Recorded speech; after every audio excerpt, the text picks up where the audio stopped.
do have, a significant amount of these things here in the United States, but you're correct, is that, it is cheaper for a lot of these folks to ship, the raw material abroad to a processing facility. And in many cases, that processing facility is in China. And, it's not just the United States. We have allies, Australia comes to mind, where they're sitting on a wealth of mineral resources that they just don't take advantage of in the name of climate change. And so they themselves become more dependent on China. So it has to necessarily be, Right. An ally, ourselves as the United States, we have to look out for ourselves. And if we can't do these things, or we need to supplement them, then we need to look to NATO or our allies in other parts of the world that are friendly countries to us. Otherwise, to your point, and we've talked about this before, you really become beholden to a potential adversarial country. And if you end up in an armed conflict and you need these materials, which you do, to build the weapon systems that we defend ourselves with, and you just don't have it. You cannot turn on a processing facility for rare earth minerals overnight. It takes years and years and years to get proficient at these things. It's not a skill we have here in the United States currently. And the president has made it a big focus of his. And you've seen actually in the last few months a lot more detentions of products coming in from China, potentially made with forced labor. We've talked about that before as well. And they've almost doubled or tripled the amount of detentions. So they really are taking this seriously.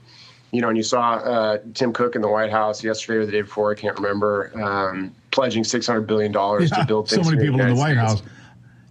It is hard to keep up. Now, so I want to focus on this a little bit because you mentioned something there that's really important, and that is climate change and all the nonsense that's gone with it. Because what we lack in America is a lack of processing capacity. We don't lack the rare earth elements.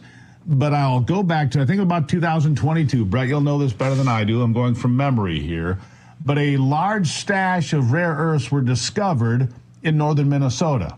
And it was a big deal. It was in the headlines for about 15 seconds. Because about 15 seconds later, the Biden administration shut it all down, put it all off limits to everybody.